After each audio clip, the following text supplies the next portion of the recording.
Vince in rimonta l'Agrigentina che torna alla vittoria superando un Maidomo Dattilo. Quella contro i trapanesi è stata una gara ricca di emozioni, se non altro per le 5 reti e soprattutto per la caterva di occasioni sciupate alla formazione locale.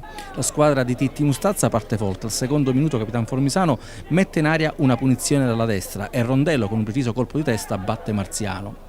Segue la reazione composta della formazione di Miccichè che sfiora il pareggio in 2 occasioni, con Miccichè che colpisce debolmente di testa su cross di Piazza e con Luigi Alba anche lui con un colpo di testa impreciso.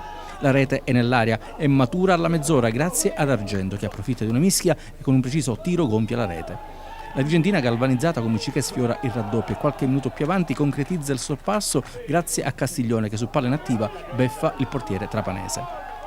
Il Dattilo, prima di tornare agli spogliatoi, va vicinissimo al pari con Marrone che calcia in maniera sbilenca dopo aver superato Marziano in uscita.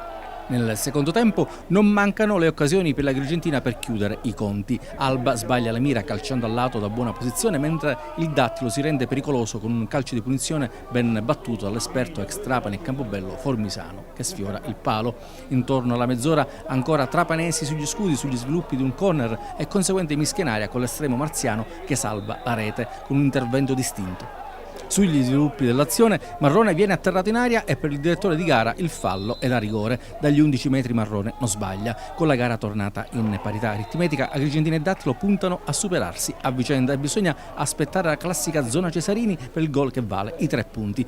Cambando spinge in aria Castiglione e Rutella indica il dischetto. Il penalty è battuto magistralmente da Piazza che fissa in maniera definitiva il risultato sul 3-2, regalando 3 punti importanti per l'interessante classifica della sua squadra, sempre più in corsa a 4 alla fine per una posizione che vale gli spareggi per la promozione in eccellenza.